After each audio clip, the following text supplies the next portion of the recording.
This is why we remind people every day. Only if you'll not find any furnitures in the mosque, usually, we bought these chairs for you guys, those who find it difficult to sit on the floor. Why? So that because our prayer includes standing up, bowing down, and prostration on the floor. So we keep it clear so that people can go on the floor to perform their prayer. Only piece of furniture you will see in the mosque is a chair, as for the imam to stand on every Friday and to give a sermon. As our weekly congregational prayer is every Friday noon time, and the imam will give a speech and sermon and reminder every week, and this is for the member is for.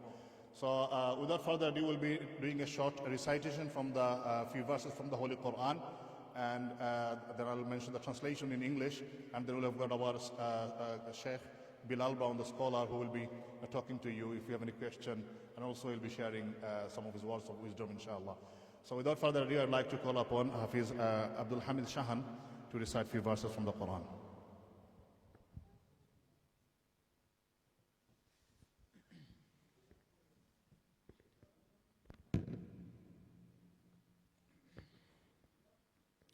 Assalamu alaikum wa rahmatullah.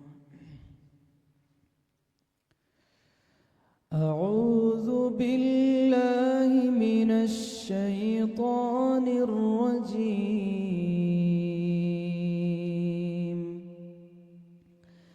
بسم الله الرحمن الرحيم.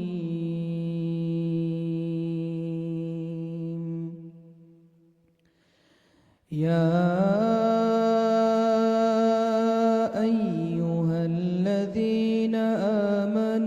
كتب عليكم الصيام كما كتب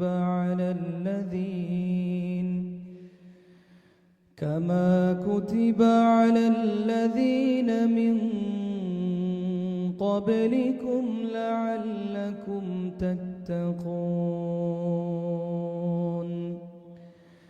أياما معدودات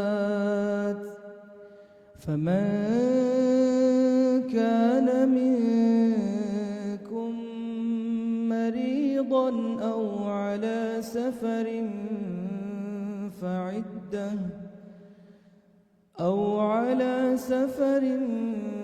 فعدة من أيام أخر وعلى الذين يطيقونه فدية طعام مسكين فمن تطوع خيرا فهو خير له وأن تصوموا خير لكم إن كنتم تعلمون. شهر رمضان الذي أنزل فيه القرآن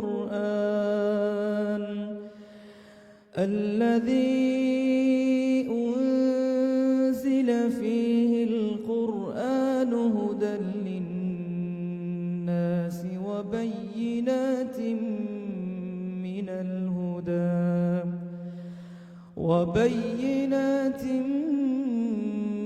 من الهدى والفرقان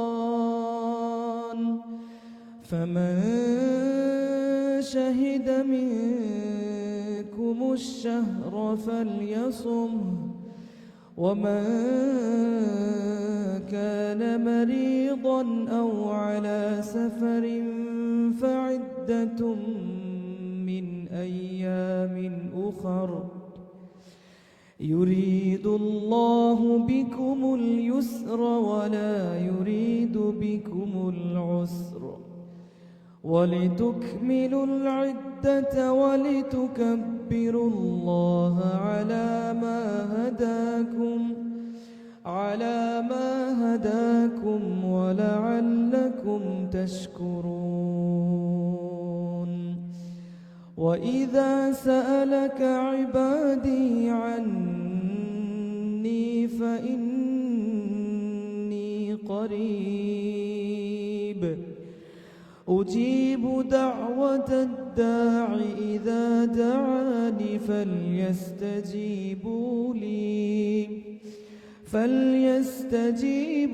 لي وليؤمنوا بي لعلهم يرشدون صدق الله العظيم.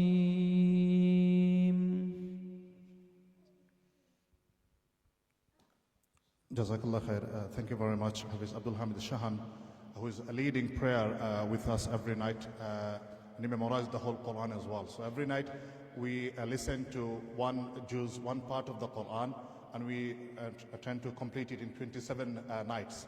So every night about 8:30, we come here, join men and women. Women will bring upstairs, men will bring downstairs, and we'll be listening to the Quran in 20 cycles of prayers. And we listen to our Imam and other Imams every night. So the verses he recited from the chapter of Baqarah, and I'll be reading the translation very briefly.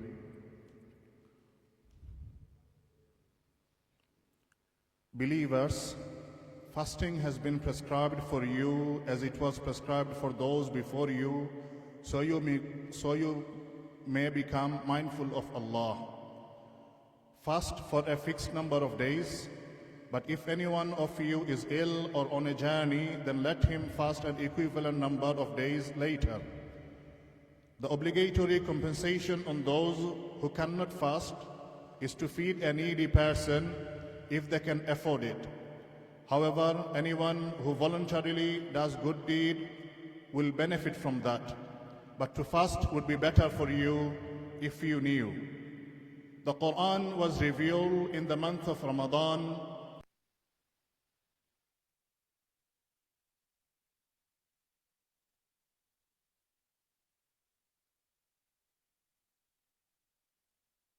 Fast in it, but if anyone is ill or on a journey, then let him fast an equivalent number of days later. Allah wants ease for you, not difficulty, and wants to see you complete the compulsory number of fasts. So glorify Allah for guiding you and become thankful. If my servants ask you about me, O Muhammad, tell them that I am near. I answer the prayers of the prayerful whenever he prays to me. So let them obey me and believe in me so they may be guided. These are the verses that were recited from the Quran.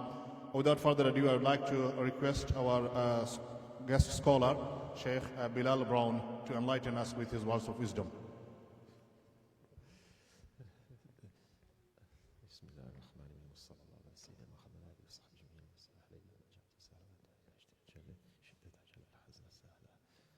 Hello everyone, welcome. I greet you with the greeting of Islam, Assalamu alaikum, which means peace be to you.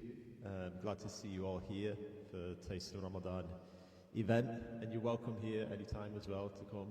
The Imam will be here. I don't have any words of wisdom for anybody, but I'll touch on some of the verses that we read from the Quran.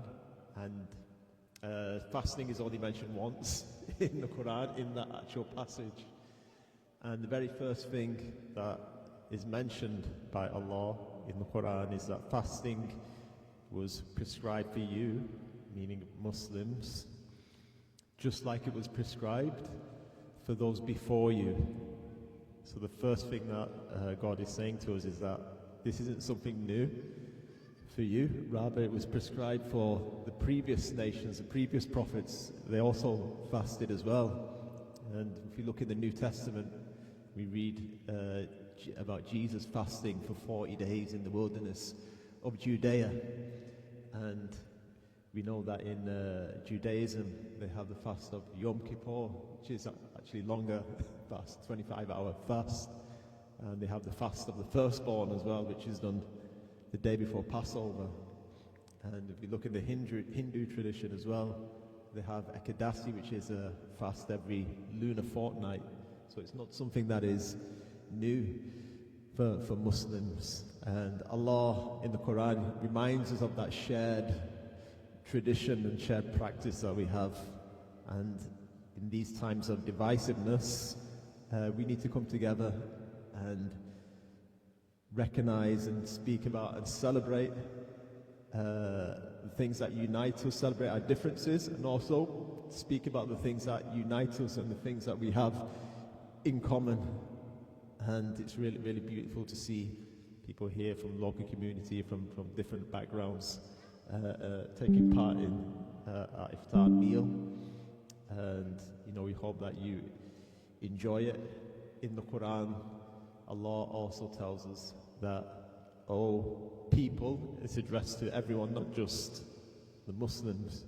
Ya ayyuhan nas, O mankind, inna khalaqnakum min dhakarin wa untha. We created you from one male and one female. We created you from one male and one female.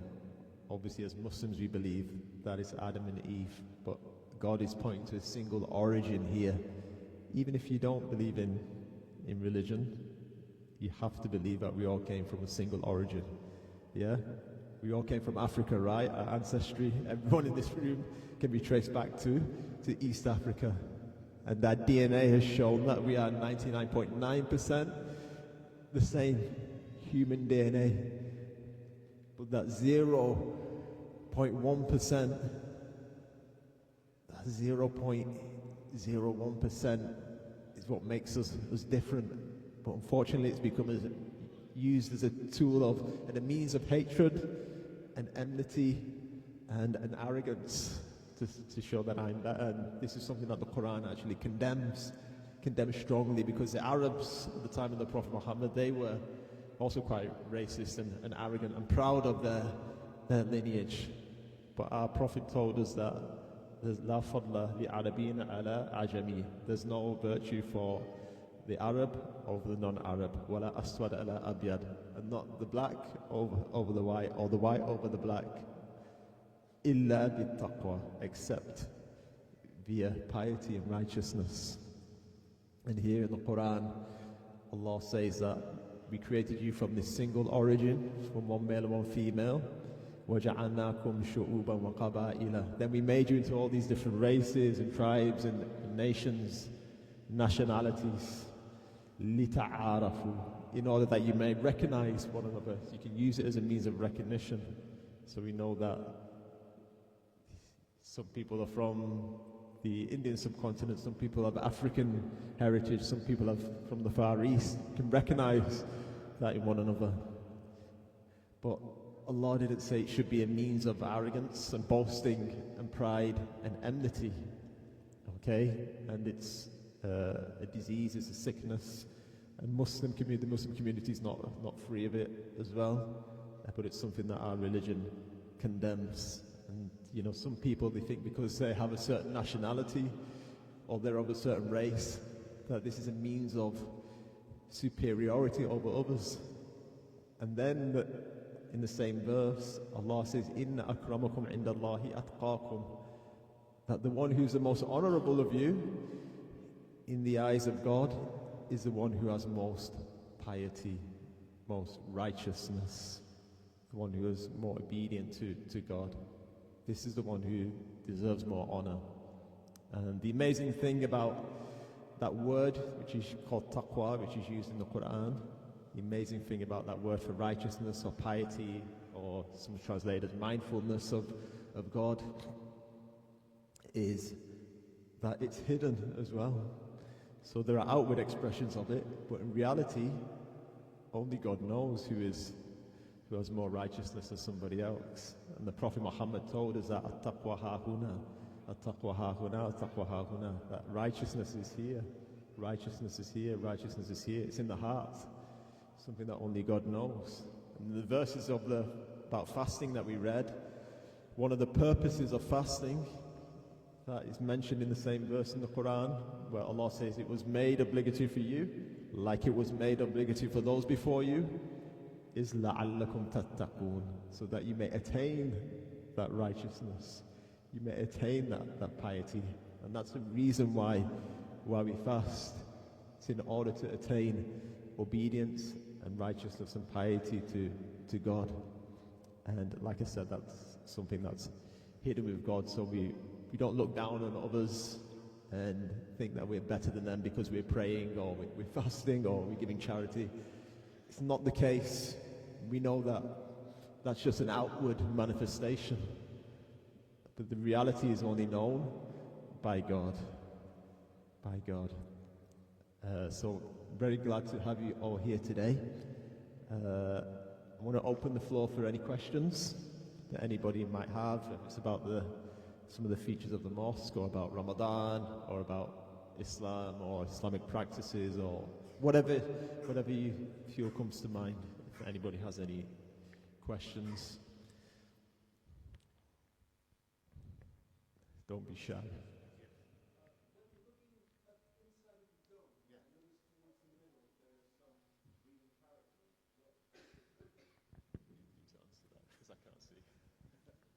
We mean, sorry, yeah, things like written on the wall as well. Yeah, okay. So these are Arabic writing from the verses from the Quran, and it's called a special writing called calligraphy. So it's not normal Arabic writing, it's calligraphy writing, and there are a few verses from the Quran. So a few verses you can see on the wall here, and the same is written on the dome as well. I can see that as well. Oh, it's just Allah word in Arabic. Yeah, Allah. Thank you very much. Yeah. Thank you. Anyone else, any more question? Please feel free to ask anything you see around, or generally about Islam or the Quran or the month of Ramadan.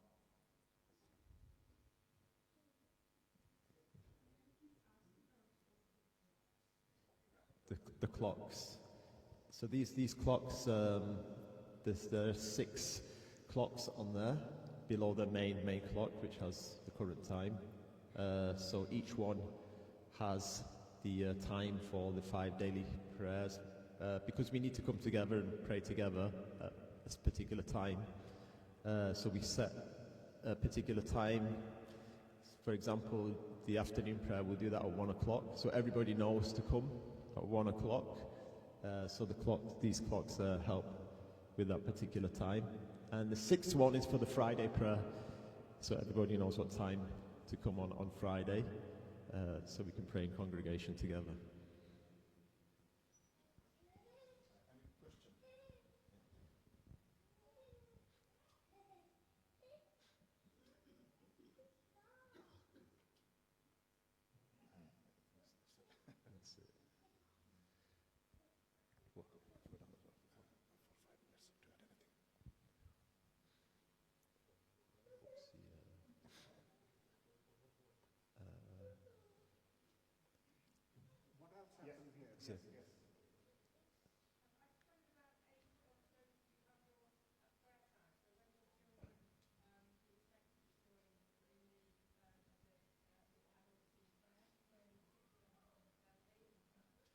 So children, they can join at any age. They can join at any age, but usually if they're under the age of 6 or 7, they don't really have any awareness of what they're doing. But it's fine for them to come into the mosque and join in. Sometimes 2-year-olds and 3-year-olds that will join in as well, just imitating what they see. So there's no restriction really on the age for children praying. What's it?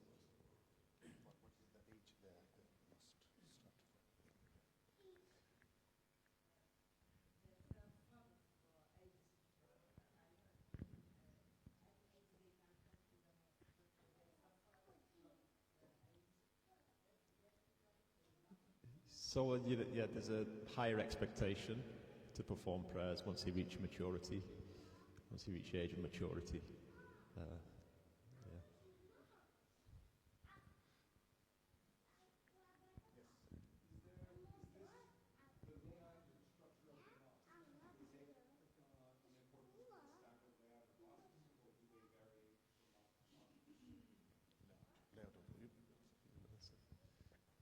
So it will vary, depending on, the culture of the mosque and different designs. So if you go to Morocco, for example, none of the mosques have domes on them there.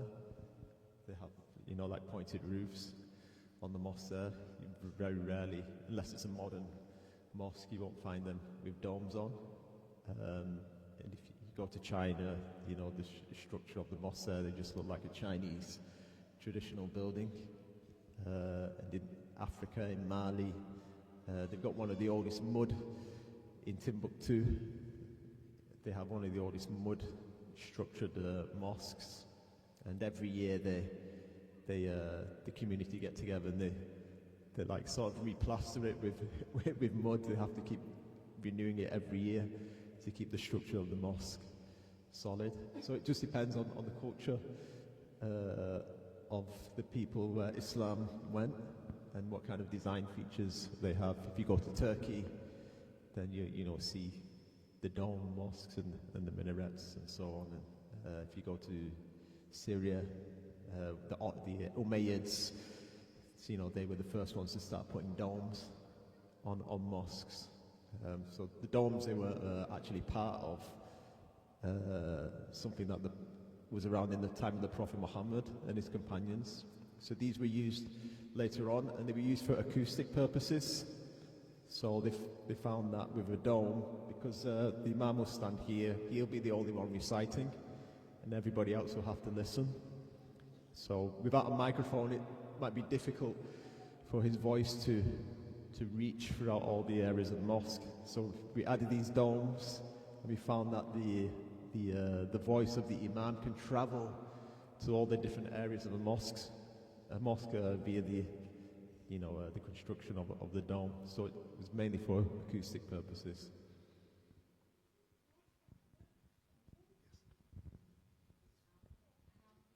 Yes. Oh.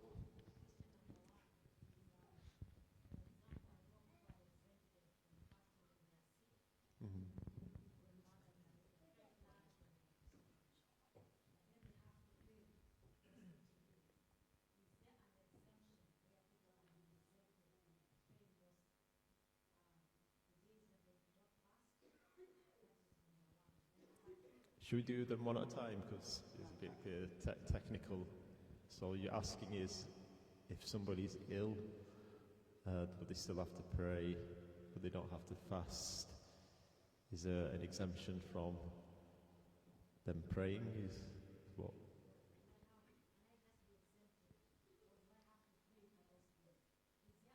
Pay. You have to pay for the day that you miss a fast. Paying is some monetary value. So you just need to make it up. You just need to make it up. You don't need to pay anything.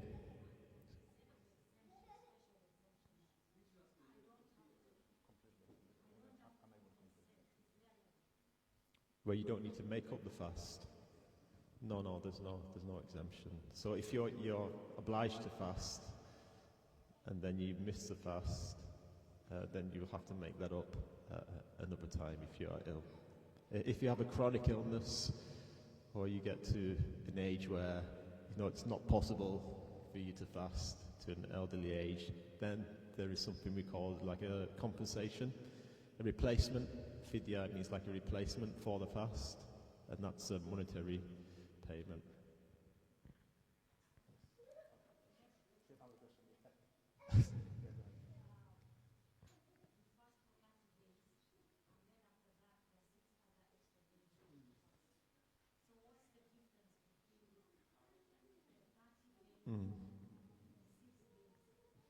Yeah. So the 30 days are for Ramadan. So the Ramadan is based on the lunar month. It's either 29 days or 30 days. The only obligation upon us as Muslims is to fast in the month of Ramadan. There are other fasts that we do throughout the year that are voluntary and rewardable. You get reward for doing those. But there's no obligation upon us to fast any other time apart from Ramadan. Does that make sense?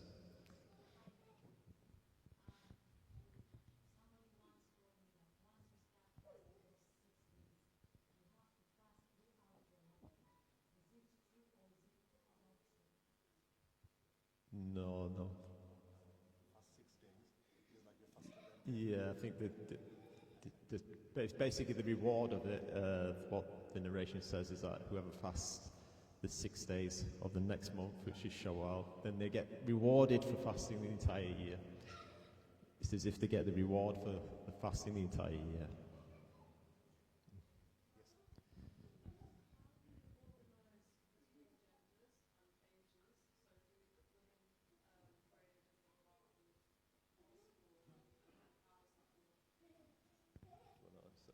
It's your mosque.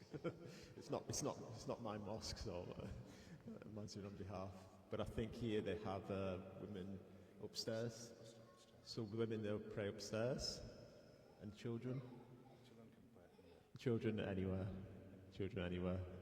But there are some narrations from the Prophet Muhammad that he said have the men first, and then the children behind them, and then the women behind them.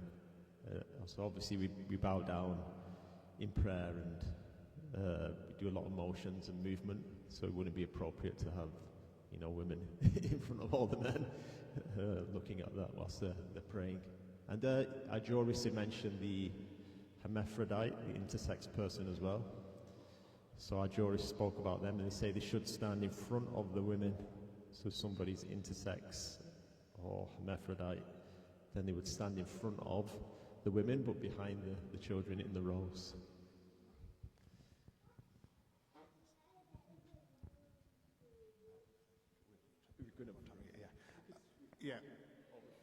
Yeah, we'll take the last question. Yeah. Oh, last question. History of the mosque. So this mosque was, first the building was built in 1967 by the then East Pakistan inhabitants, those who were living here around this. It used to be the side building that we met first. It's a community building, and they bought this and later transformed it to a mosque. And this particular building was built in 2000, around 2000. The particular purpose-built building was done. We are running out of time, and we need to go move to our to break our fast iftar rooms. Before that, I would like to request one of our special guests, our local MP Afzal Khan, to say a very few words. Bismillah ar-Rahman ar-Rahim. Good evening and Assalamu alaikum. I thought I'm going to get a free iftar, but here you go, I have to make a speech.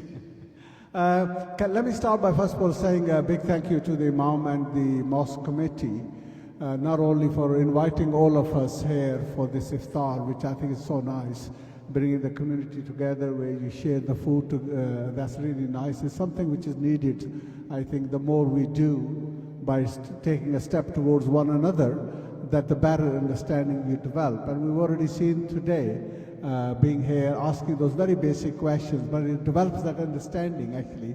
Otherwise, you just pass the mosque from outside, you don't know what is happening inside. But once you've been here, you looked at it, you see then how the use of the mosque is. The second part, I think, is also that we've seen recently with the social media and everything else, how much negativity is spread around.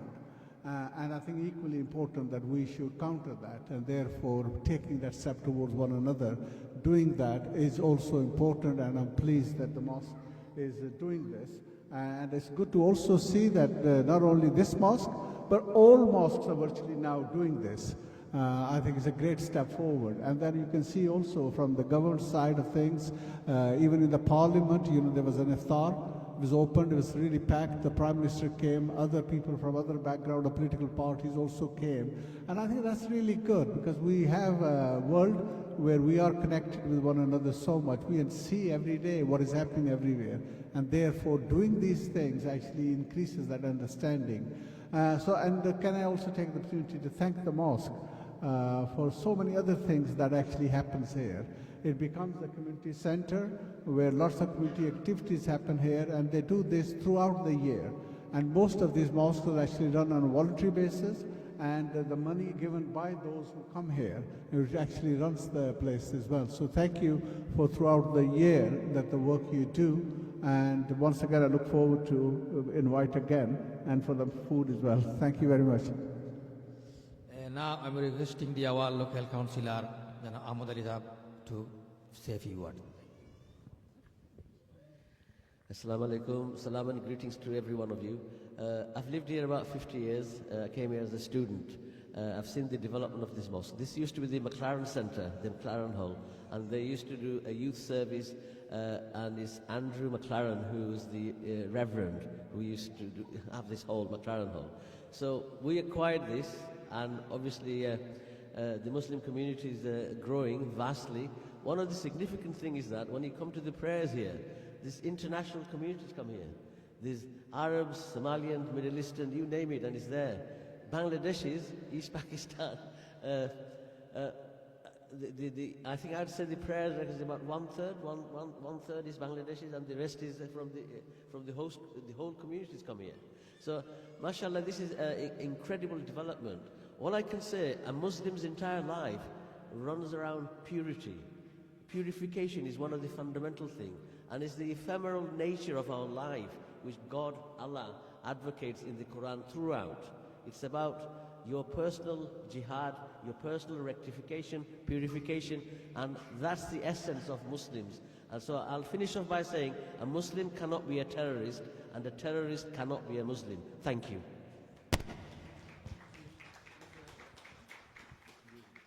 We will finish off by doing a short prayer. I'd like to request Sheikh Bilal Bond to do a short prayer with us. بسم الله الرحمن الرحيم وصلى الله على سيدنا محمد وآله وصحبه أجمعين. اللهم لا سهل إلا ما جعلته سهلا وأنت إذا شئت تجعل الحزن سهلا. ربنا آتنا في الدنيا حسنة وفي الآخرة حسنة وقنا عذاب النار. أشهد أن لا إله إلا الله نستغفر الله نسألك الجنة ونعوذ بك من النار. Oh Allah, forgive us, have mercy upon us, bless us and bless everybody who came here today. Oh Allah, make us good role models for our communities. Oh Allah, make us positive influences in our societies. Oh Allah, make us Muslims in the true sense of the word. Oh Allah, make us people of piety and righteousness. Oh Allah, we ask you to protect our children, to protect our communities, protect our elderly. Oh Allah, all those who are sick, we ask you to grant them a cure from their sickness. Oh Allah, we ask you to preserve the people of this mosque, all of the volunteers, all of the local community, all of the neighbours. Oh Allah, we ask you to grant them all good in this world and in the hereafter. Oh Allah, we ask you to safeguard them and their families and increase them in their sustenance. وصلى الله على سيدنا محمد وآله وصحبه أجمعين. الحمد لله رب العالمين. Can I request that those who are regular our iftar, who have iftar here, will stay seated. We'll allow our guests to go first. So can our sisters make their way to the door on my left-hand side, and brothers will make their way through the main door, and our brothers volunteers will guide you to the iftar room.